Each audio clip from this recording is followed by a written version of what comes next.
Well, folks, welcome back to Performance Process. I am your host, Ronan McLaughlin, and I'm hugely excited about today's show. What do you think of when you hear the word spy? Maybe James Bond or the CIA?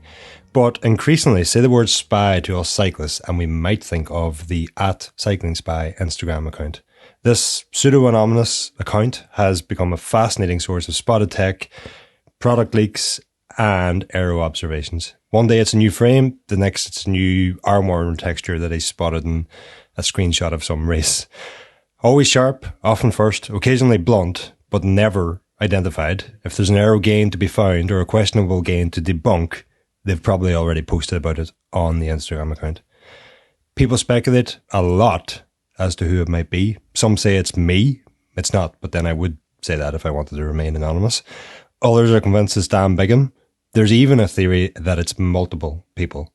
Today's episode is a virtual sit-down with the spy, and while it might have been tempting to pick his aero brain on aero hacks and tech comparisons, I wanted to understand the thinking behind the account, this person's own background, and why they keep their name and professional background out of it. Of course, no podcast would be complete without some sort of performance lesson, and what followed was one of the most illuminating conversations we've had on this show. The spy's glimpse into the future of aero, the philosophy of optimization, testing for understandings versus outcomes, and what it really means to chase speed through knowledge is one I feel we might only fully appreciate when we look back in years to come. As one final side note before we get into the show, this week's episode won't be the last time you hear from CyclingSpy on Performance Process. In fact, CyclingSpy will be joining us once a month for a dedicated performance tech related episode in which the spy will first discuss their take on a specific topic, perhaps a new aero bike launch or a new aero trend. Then, in the second half of each show, the spy will answer your questions, the listeners' questions. Escape Collective members can submit their questions for the spy at escapecollective.com/hello. You land on that page, there's a couple of options. Choose the Performance Process bucket, and I will find your questions there. That said, we simply can't answer questions like which TT helmet will work best for me, or individual specific bike fitting or aero position questions. With that in mind, try to keep questions focused on topics and trends that will broaden our collective understanding. And ideally, a voice note of around about 1 minute is what we're looking for. So, without further ado, CyclingSpy, if that is your real name, welcome to the show. Thank you very much. Yeah, happy to be here. Good. I think the best place to start with here, because there is so much speculation about who you might be, is with maybe just a good old fashioned game of guess who. And I've got a list of questions here. We can tick off the faces as we go along. But perhaps the best one to get started with is: are you male or female? I think it's quite easy to say I'm male. Not that necessarily narrows it down too much. Well, it does add a little. In a male-dominated sport, in a male-dominated industry. So.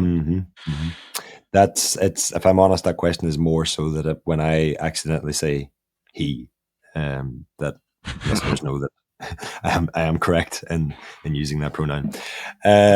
Next question: what's the furthest you've ever ridden in 1 hour? More than 50k, but I won't say if that's in a bunch, or if it's on a time trial, or on a track, or it's more than 50 kilometers. Wow, I was really expecting that to narrow it down, but actually that doesn't. No, I was expecting that to eliminate someone, but it doesn't necessarily eliminate that person. What's the most elevation you've ever achieved in a single ride? I checked on my Strava actually before starting recording this, and it was just over 3,000 meters. Okay, so we know that you're on Strava, and that answers the next question: are you me? If I said no, that would sound like something you would say. Is that a no? It does get to a point that was raised in our Escape Collective members Discord for this podcast, that the speculation was that I was just going to sit down and record a podcast with myself, which I can assure you is not the case. Okay. Are you Dan Bigham?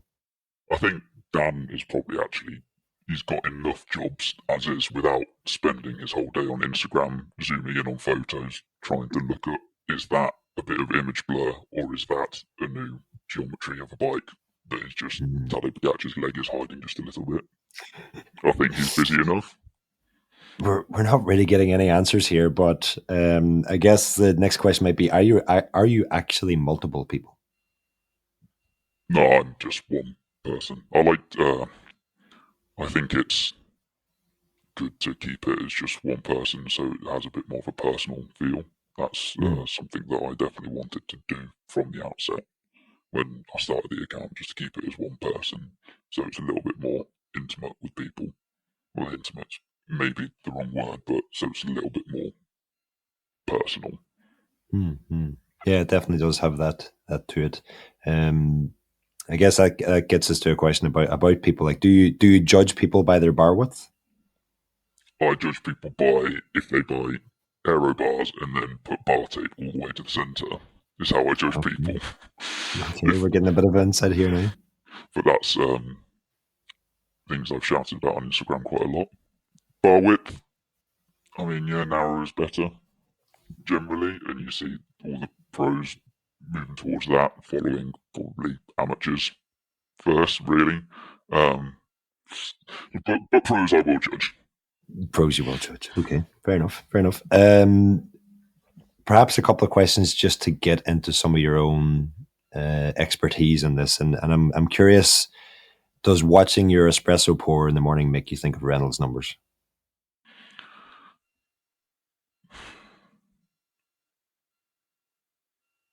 If it's a good pour, then if it's a bad pour, then that could be better. We're a bit transitional, but if it's a good pour, then it's a good, nice, low laminar Reynolds number coffee pour. Quite satisfying from a few different levels. I have to say now, I'm skipping a lot of these questions because you're giving very, very considered answers, which I'm really enjoying. But we might wrap up with one final question, and I'm curious. Like, your identity is obviously unknown.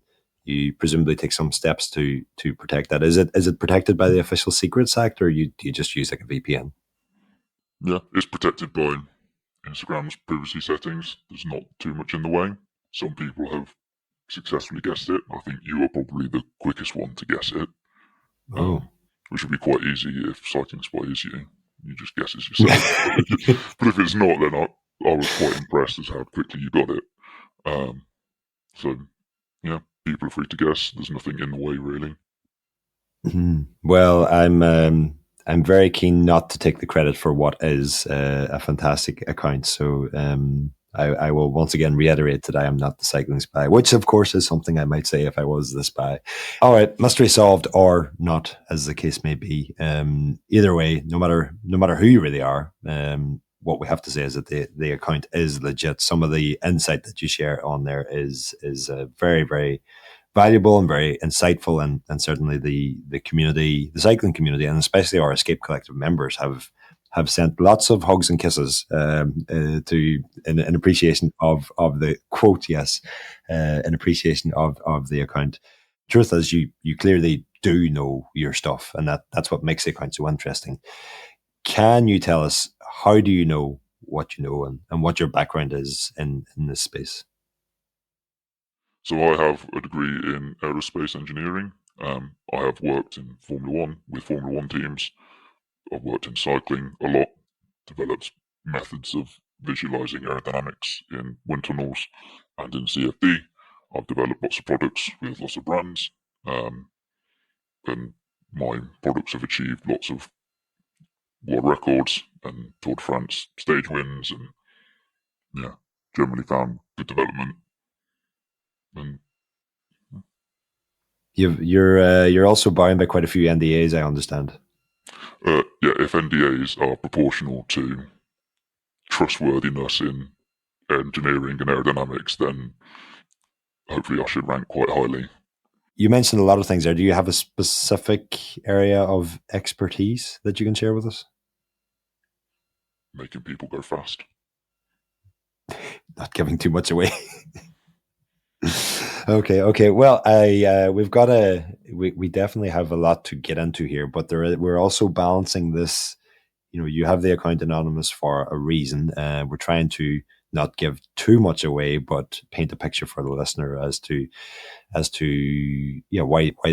the account is so trustworthy, and also we're also going to get into in more detail how we can rethink some of the questions we have around making riders faster. Before we do that, perhaps that's a good question that perhaps you can answer: is why keep it anonymous? So I get lots of pieces sent in by people in teams and in brands looking to show off or try and leak prototypes and things. And I think if people knew who I was and where I worked, they might not be so forthcoming in sending things through. So I think the account would be worse if it wasn't anonymous and if it was just someone posting images on their personal account. And it's more fun that way. Otherwise, if people knew who I was, this podcast probably wouldn't happen. I beg to differ. I think this podcast might have happened much sooner. It took me a while to wrap my head around how we do a podcast with an anonymous, I was going to say person, let's say account. So I think, knowing a little bit more about your background that we can't share here, I certainly would be leaning on you as a source a lot more often if you were public. But I mean, it's also one of the things that makes the account so interesting, and you're not really afraid to call out some of the nonsense. I'm interested to, like, if you're already in this space and you're already having those conversations, and that, what motivated you to actually start the account? What's the backstory there? Well, as I said in my experience, I've worked in Formula One, and there are lots of tech journalists and sort of spy accounts for Formula One. So Formula Aerodynamics on Instagram. I'm sure some of the people that follow me also follow Formula Aerodynamics, and it was just they have that in Formula One. They didn't have that in cycling, so here we are. And crucially, you know what you're looking at. You can spot these things, and you know what to share and what to talk about. And there's obviously big cycling magazines. I'd probably say you're one of the best at spotting the niche things and small performance differences. But a lot of the large magazines focus on the big shiny things that they can sell, like a bike or a handlebar or a wheel, when they might not make the most difference to how fast the rider can go. Mm-hmm. So I look to try and fill that small gap, and also being purely on Instagram means that you can get onto these things really quickly. You can quite often be the first to launch something. If people, you're probably one of my biggest competitions in getting on things first. So if someone else has posted something first or published something first, I generally probably won't post about it, just because being first on something is part of the account, feeling and everyone in the community feeling like they're in on something that no one else knows about. Mm-hmm. It's certainly an allure to breaking news like that. I like to think we work well together. Like, we often kind of talk about stuff and that, and unfortunately, I don't get as much time to dedicate to these spotted articles as I once did, and that's with the focus more so beyond the podcast and written articles around it now. So we may well be competition. I hadn't thought about that, but I'm delighted to see that the account exists. I do think, though, you kind of you're pushing a lot of the cycling media, ourselves included, to be better at spotting these things and be better at explaining them and breaking them down, and not just saying here's what they're using, but also here's why they might be doing this. What role do you envisage for the account? Is that something you've considered? A little bit. I have lots of junior riders message in asking for advice and things, and that makes me happy to do. Answer their requests, try and help them out, because cycling is very expensive now, and especially as a junior trying to make it, it's really, really hard, and they have to sacrifice a lot. And if they don't have the money to do all this wind tunnel testing and things, then especially in the time trials, if you have a natural talent for a time trial but don't have the money to invest, you might not get noticed, even if when you were picked up by a professional team and you have money put towards your development, you might be the world's best, but because you didn't have the funding or advice as a junior, you might fall through that gap in the spotting process. So I think a little bit of that helping out, but I think it's just a nice community for real tech geeks to just talk and discuss really small things that haven't really been talked about before. That's sort of the most fun thing. I can see, like, not quite as often as that, but I get those questions as well. And you sense the sort of the fear of missing out from these young writers, and their, the idea that, that a brand will come out with a new product, and if they don't have it, they're missing out. But it sounds like you can sort of break that down for them, and maybe explain that it's not necessarily going to make them faster in some cases. Yeah, I just try to offer the advice that I can and just try and not teach. I'm not saying that I am like the biggest authority on aero, but just offering my opinion and trying to help if I can. And then saying, honestly, if I can't help with something or I don't know.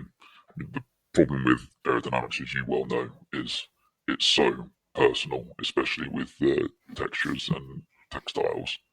It's so depends on each rider and their position and how fast they're going. But I think a lot of people getting into it don't necessarily appreciate that completely perfectly. So you have people saying, what should I wear for my triathlon? I'm going to average 40 kilometers per hour. And I say, and my response is, well, where do you want to be fast? Is it flat? Is it downhill? Is there lots of climbing?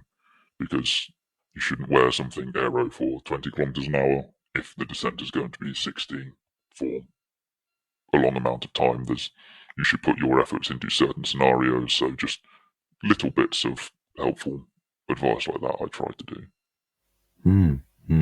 That makes me think of another Guess Who question. And we often say you can't see aero, but based on some of the things you're saying, I'm wondering if you can see aero.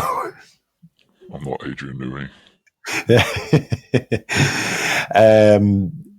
Like you mentioned the community there a few times as well, and to your credit, like you are very open at acknowledging when someone has shared an item that they have spotted with you. Is your inbox just inundated with those questions that you just mentioned, and also like completely random stuff that people spot all the time? Yes. Yes, I get a lot of messages about all sorts of things. So the last post was about the new Colnago bike that Pogacar was seen sitting on top of at some event in Monaco, and I had lots of messages about that and lots of people offering their opinions, and I struggled to find the difference between the V4 and the V5 RS and see if there are any differences. But I have lots of people sending things in and also going out and doing more work and actually comparing the geometries of different bikes and helping out. And the account wouldn't run without those people. And there are lots of people that regularly send things in and are sending in things every couple of days, and it's amazing. And I'm very grateful to those people because the account wouldn't exist without them anymore. I mentioned on our Escape Collective Performance Process channel on Discord that you'd be joining the show this week, and one of our members, Christoph M, asked, like, can you put any sort of estimate on the ratio of stuff that you have spotted yourself versus what comes in through the community? So when I started the account, everything was things I'd spotted myself. But if I've spotted it, someone else has spotted it and already sent it into the account. Nowadays, there are enough people following and in the community that I'm, normally not the first person to spot something and send it in. So I think nearly everything is sent in by followers and fans and people in the community. And if you see on a post there's no credit, it's because they asked to not have credit or keep anonymous, which goes back to the thing I was talking about earlier, where actually if people knew who was behind CyclingSpy, they might not send something in. But I mean, they're also like I think, not Christoph's thinking here, but I think the assumption from some people might be there that, oh, he just gets sent everything. But you get sent everything because you can then, any of us can see a picture and spot something as new. But to explain why the differences are between the new version and the old version, or what they're trying to achieve, or that's the insight that you can provide then through the account. Yeah, that's what I try to do. Lots of people ask, is this new? What is it doing? And lots of things I don't know the answer to. A few things I can guess. And some things I do know the answer to. And I try to just say as much in the post that eventually comes out. So in lots of posts, there are questions asking what people think, because something looks new, but other people have different ideas on what is new or what something may or may not be doing. Actually, a couple more questions that came up in the Discord channel when I mentioned you'd be joining us was Robert Chung, who came up with the Chung method, the virtual elevation method of aero testing. He asked if there is any chance teams and brands are actively use stuff knowing that you'll spot it or you'll post about it as like a disinformation tactic to mess with other teams' minds. I feel quite honoured that Robert Chung would send something in. It makes me feel quite good to be recognised by someone like that. I don't know is the answer. I think if someone sends something in or I spot something that looks new, but I have either tested it before and know it doesn't make a difference, or think it's a waste of time, then I won't post about it because I think it's a waste of time. So if they have put things on that don't make a difference, then I probably think it's a waste of time and won't put too much time into it. So I think maybe, I don't think so. I think lots of teams have enough things to do and not enough time to do it that they're probably trying to focus on going fast, even if some of the teams aren't necessarily doing a very good job of that. I think the more plausible flip side of that question is, do you think that maybe with the notoriety that the account now has, that teams and brands and manufacturers are actively not using kit because they know it'll get spotted and it'll get shared on the account, and so they save it for the specific event that their A goal for the season or whatever? Maybe. I haven't heard of that yet, but I think it will start happening more and more anyway. Even if I wasn't posting about it, I think it would be happening more and more. People are having to get more creative with their ideas. So like the cask visors with the gurney flaps on. I think that sort of thing now would only be introduced in something like a Tour de France and kept secret for a very long time before, and not be caught in an Instagram post with Geraint Thomas that we can leak before the race starts. I think they'd be keen on keeping some things like that secret for longer. But going back to my earlier point, I think actually lots of brands try to leak things early on purpose, hoping that it gets spotted. So I think Specialized have been a case in point this year and at the end of last year, in that their shoes, their wheels, their tyres have been very obvious for a very long time, and everyone has been doing marketing for them for the last 6 months before the product was released, and I haven't had anyone from Specialized try and stop me. I've had lots of Specialized dealers send things in saying and confirming that we have new shoes coming, these are what colours they are, we have new wheels coming, this is what size they are, this is how much they weigh, this is how many spokes they have. So I think more often I see the opposite, but for some things that make a really big difference, if it's really, really new, they might save it for a big race. Less because of me, perhaps more because of the UCI. If you see recently, going back to the cask visors, those being banned and they've been used before, if they've been used for the first time in like a prologue time trial for the Tour, and they passed the prototype approval by the UCI probably aren't going to disqualify them because they don't like a new helmet after they finished the stage. So it was like when Dan Bigham used the shin tape on the Danish riders at the Olympics. First time it was seen was in the qualifying round, and then the UCI has a quiet word to say, no, you can't do that, but we won't disqualify you for doing it because it was legal, but we don't like it. I'm not as influential as the UCI. Does that mean you're not the UCI? Who knows? That would be a real conspiracy if I was actually Andre. Using things to try and force the UCI to change their rulebook into something that people can actually work with.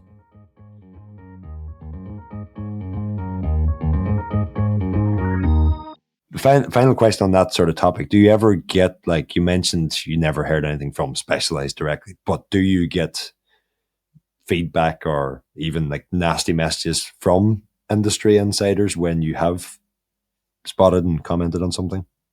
A couple of times I more often have nice messages from brands. So the breathing sensor that Visma have been spotted using, I got some very nice messages from those guys. That was really nice. The one, say not nasty, but slightly controversial one would be the Astana on the old bikes that was spoken about on your podcast, on the Spin Cycle podcast. That was slightly controversial, but it wasn't a nasty message. I think Astana were just trying to not embarrass their new sponsor, which I think is fair. Running a professional team isn't lucrative financially. Nobody makes lots of money out of it, apart from some riders' salaries. And I'm trying to be on the side of the riders and team staff, because if a sponsor pulls funding because of some controversy, then people might lose their jobs and things. And this is just for fun. This account, I don't benefit from this in any way, so I try to avoid that. And they were quite easy to deal with, quite happy, but yeah, that happened. Given that you have to remain anonymous, I think you would have to decline anyway. But I'm kind of curious when it gets to the point that you actually start getting invited by brands and manufacturers to like industry launches and stuff. And maybe you can't go in person, but maybe you can attend virtual presentations and stuff. I've met people from brands and had conversations with them in a professional manner as a result of CyclingSpy, but never had any in-person invites. But that has sort of happened. And I mean, listeners might be thinking, I haven't asked the obvious question, like, where do you work? That's intentional, because I think that would also... Yeah. No comment. We haven't asked that question yet. Yeah. Moving along, I mean, the temptation with this episode would have been to sort of, with your expertise in that, sort of get into demystifying aero again and get some of your insight or your aero hacks, and we can certainly get to that if you have stuff that you want to share. But I think it might be more valuable to sort of instead focus on an element of optimization that we don't often hear, and a highly regarded expert. Again, I'll let this person remain anonymous, but they said something to me once, and I think it's the perfect way to frame the next part of this conversation. That person said, the media and public generally want to know what's fastest, whereas we want to know how to continually develop faster equipment. So tests are structured to understand more about the physics than just the direction and magnitude of a delta. Getting the physics right makes developing faster stuff a whole lot easier. Otherwise, you end up scratching your head a lot. What do you make of that? All right, folks. Sorry, that's where we're going to call it a day for our non-members here. Escape Collective members can enjoy the rest of the podcast, where CyclingSpy gets into some of the really juicy details about his predictions for the future of aero. While we're only at about 10% of peak aero, he breaks down the difference between testing for binary faster versus slower outcomes versus testing for understandings, and why that is so much more beneficial, and a few other juicy tidbits along the way. So if you're not already a member, head over to escapecollective.com/join to sign up now. There's also a written article version of this podcast on the escapecollective.com website, so you can check that out, and you can sign up through that article as well. Don't forget, we have more episodes coming up with CyclingSpy in the near future, so if you don't want to miss those, also, Again, head on over to escapecollective.com/join to become a member today.